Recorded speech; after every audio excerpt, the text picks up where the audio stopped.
Recent research shows very clearly that emotions will exacerbate your health issues. And so it's like that mind body connection is real. And what happens when you swallow an emotion, you might end up with a sore throat. You might end up with a pain in the neck. Everybody's body will respond differently to the inputs. But understanding that energy must move. When you stop energy, press down your emotions, that energy gets stuck in your cells. And the work of Dr. Alice Miller, where she studied children who had traumatic childhoods and watched them into their adult life. So she documented this connection between repressed emotions and illness. But what she found out is it either goes inward and the cells attack the cells and you get actually sick, or it goes outward and you start attacking others.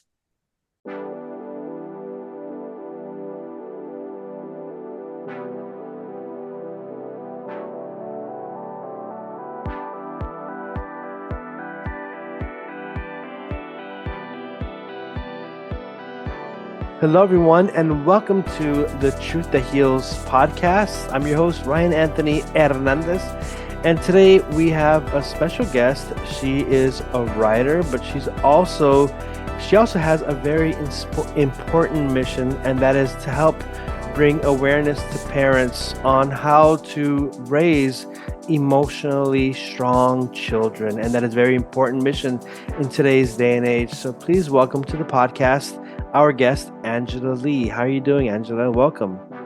Thank you, Ryan. It is such a pleasure to be here. I really appreciate your inviting me onto your podcast. Yes, it's an honor to have you on. And to get this episode started, can you introduce yourself to the audience and share what it is that you do? I can. So, hello, I'm Angela Legh, and my mission in the world is to really help people understand the importance of being connected to your emotions. It is, I could get very deep into it, but I'm not going to. I'm just going to say that most of us were taught by our parents who didn't know. We were taught how to repress emotions. We were told not to cry. We were told to put our big boy panties on or big girl panties on and just get on with it.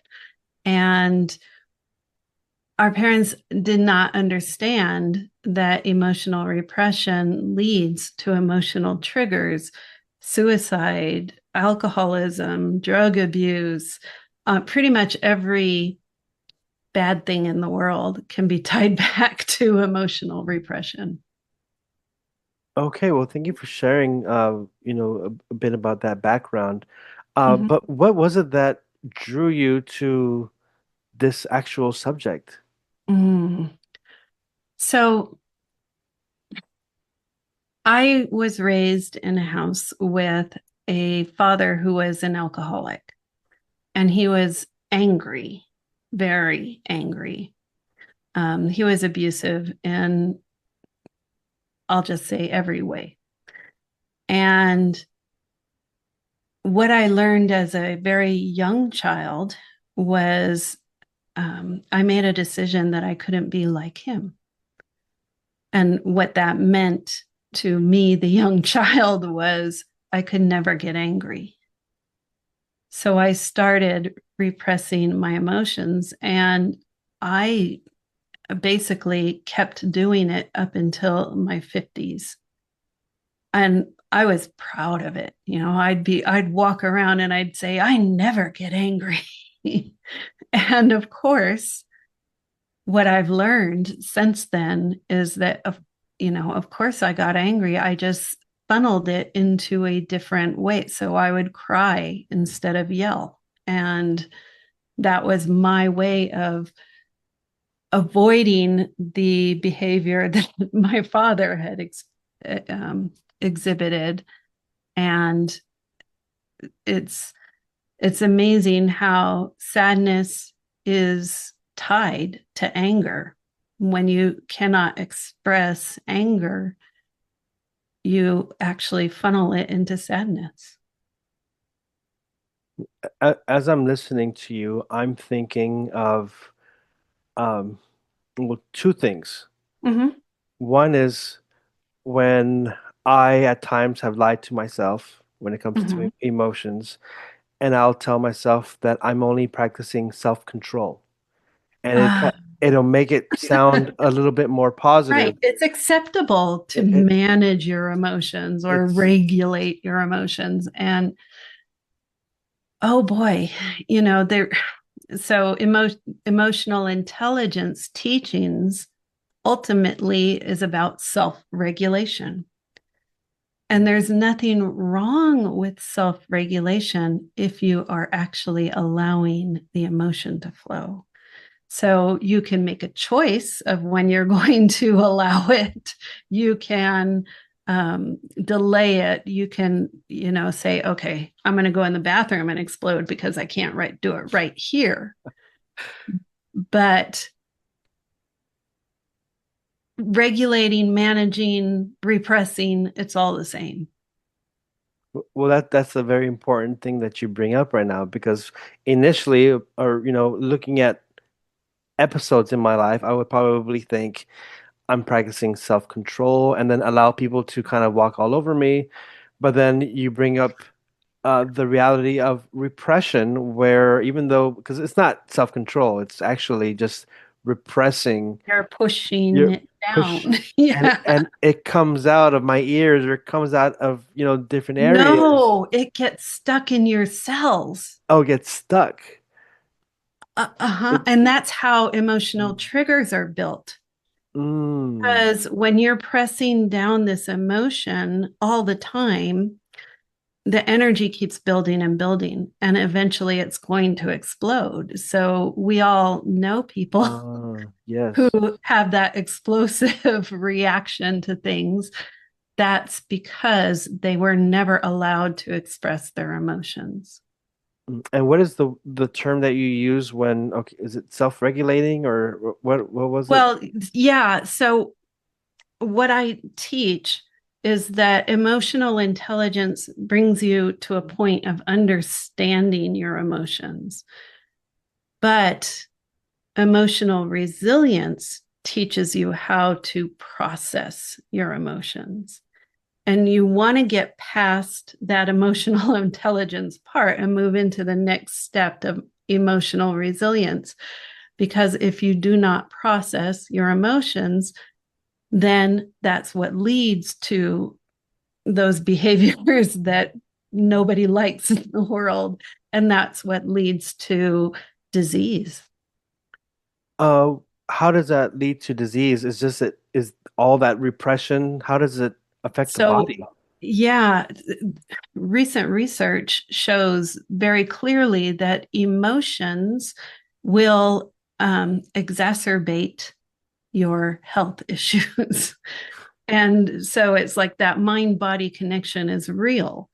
And what happens when you swallow an emotion, you might end up with a sore throat. You might end up with a pain in the neck. Everybody's body will respond differently to the inputs. But understanding that energy must move. When you stop energy, press down your emotions, that energy gets stuck in your cells. And the work of Dr. Alice Miller, where she studied children who had traumatic childhoods and watched them into their adult life. So she documented this connection between repressed emotions and illness. But what she found out is it either goes inward and the cells attack the cells and you get actually sick, or it goes outward and you start attacking others. Mm. So the energy is going to move. So if you can approach it with, okay, I'm feeling this. It's okay for me to feel this. And I'm going to allow myself to feel it. And maybe I'm going to go for a run, or maybe I'll play music, or maybe I'll write down how I'm feeling. And you choose a way to express it that doesn't hurt you, your family, or humanity. Do enough families know about this? About this power, this like healing power? I I'm doing my best. Yes, because I mean, there are so many people. I mean, just look at the news and you can see that people are hurting. And maybe you see outbursts left and right, especially in the United States of America. In our leadership, yeah, exactly. I call him the bully in chief. And what I know about bullies is that they come from a place of hurt. So there are emotions that they had to repress because when you're a child and you're being abused by your parents or someone else, you're not allowed to say, "Hey, I don't like this. Quit doing that." You're not allowed to express your truth, and so you end up repressing that, and that leads to so when a child is feels like they have no control over what's happening in their life, they look for control outside of their home. And that's what a bully is doing, looking for a place where they can feel like they have control. So, well, I know you're a writer. You do a lot of writing on this very important topic. Do you talk to kids? Do you talk to parents? Yes, and yes. Okay. So I have a television show called Unfiltered Parenting on Binge Network. And so we talk about bullying. We talk about every issue that families or kids face and give tips for how to get through it. So that's my way of that, plus my blog and my articles in the Los Angeles Tribune are my way of getting the message out there. As far as kids, I'm in negotiations with Taos schools to come in and teach because what I understand is that when children are raised by parents who do not understand emotions, who are reactive, then they have nowhere, no one who can teach them other than their teachers. Mhm. So I want to teach teachers emotional safety. And then that gives those kids who are abused at home an outlet for expressing those emotions that they can't at home. It's really a hard time to be a teacher when you have to not only, of course, teach the curriculum, but you also have to be a parent and have that uh, intelligence or awareness of all the emotions that these kids are going through, and they're not receiving the proper I don't want to say example, but education, but the example from their parents. So it's a Yeah, lot. It's a lot that it's a these lot. teachers have to do. So I have to give a round of applause to these amazing teachers in our country. And I'm going to add that because, it's like my approach to it is not to add work for teachers because they're already overloaded. But what if you could read a fairy tale in your classroom and you and the kids are learning about emotions at the same time? So talking about that fairy tale, you have a few books that are out. It's a like a chronicle series. Can you Yes, share with us the books? I can. So the Bella Santini Chronicles series is a book series. There's currently two published and another one coming out very soon, though I've written two more. So Okay. there is a future for them. Um, Bella Santini is the main character. She is a 14-year-old girl who is ordinary, and or so she thinks. And so she ends up being basically arrested by fairies for intrusion. She steps into a fairy circle in the meadow in the woods and is arrested and taken to the Fey world, where she experiences a lot of different things, different adventures. Um, but mostly she learns about emotions. And like, what age range is this book intended for? 9 to 14. Okay. It's those middle grade, remember being in junior high school? Yes, yes. I hesitate to say it because it was so awful for me.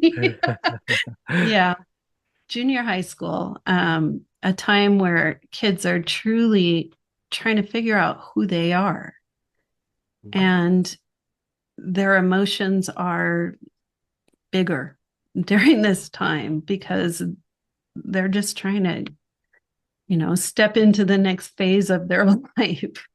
So these books are really made for that age so that they can understand that whatever they're feeling, it's okay. They're okay. And have parents or kids ever like given you feedback on how maybe this book has maybe, brought in some wisdom into their life? I've gotten feedback, absolutely. So, one of my friends told me that her 11-year-old son would put down his electronics and say, "Mom, read me that book," which is, that's pretty nice feedback for an author. Um, but also, another friend told me that she bought the books for her nieces who had lost their father to cancer. And they were young, they were, 6 and 7. So she read the books to them. And one of the tools that I include in the book is what I call my emotional freedom method for processing emotions. It's very simple. It's feel, name, allow. You notice where it is in your body and you feel it. You're like, oh my God, my stomach, it's all jumbled up and feels like, it's being twisted. So you notice where it is and how intense it is. You're just kind of paying attention to the feeling. You name it. I'm feeling so frustrated right now. You don't want to claim it. You don't say, I am frustrated, because it's just a feeling and it's temporary. It will go. So, and then you say, you know what? It's okay for me to feel that. You give yourself permission to feel it. This method works because the biology of a feeling is only 90 seconds. So when a feeling comes up, the changes within your biology last for 90 seconds. But our minds, they will prolong that feeling by focusing on the circumstances. So when you're like, it's not fair, he did that to me, I hate this, I don't want to feel this way, all of those thoughts will make the feeling continue. And the reason why the feel and free method work is because you're putting focused attention on the feeling and your mind cannot engage in the circumstance. Well, thank you so much for sharing and for sharing about your mission, for, to really bring awareness to parents. And another question that I have is, when you're dealing with parents who don't have this, at the least, emotional intelligence, Mm-hmm. how do you talk to them? Well, I tell them first and give themselves grace because they were not taught how to deal with emotions, and it's not a fault of theirs. And we can learn these tools and methods. And you don't have to sign up for an emotional intelligence class. You can buy my books and Yes. just learn it kind of the fun way through a fantasy story. And there's, my website has resources for both parents and teachers. And then my most recent project was to, with my team, build a website for kids. And in the Fae realm that the kids end up in, there's a set of wisdom cards that kids can pick. And there's the shadows and the light and the emotional tools. And they can click on each section of the deck and pick a card, and something will pop up. Whatever it is, it's probably perfect for them in that time. And so they'll get little wisdom like, shame is something that someone handed you.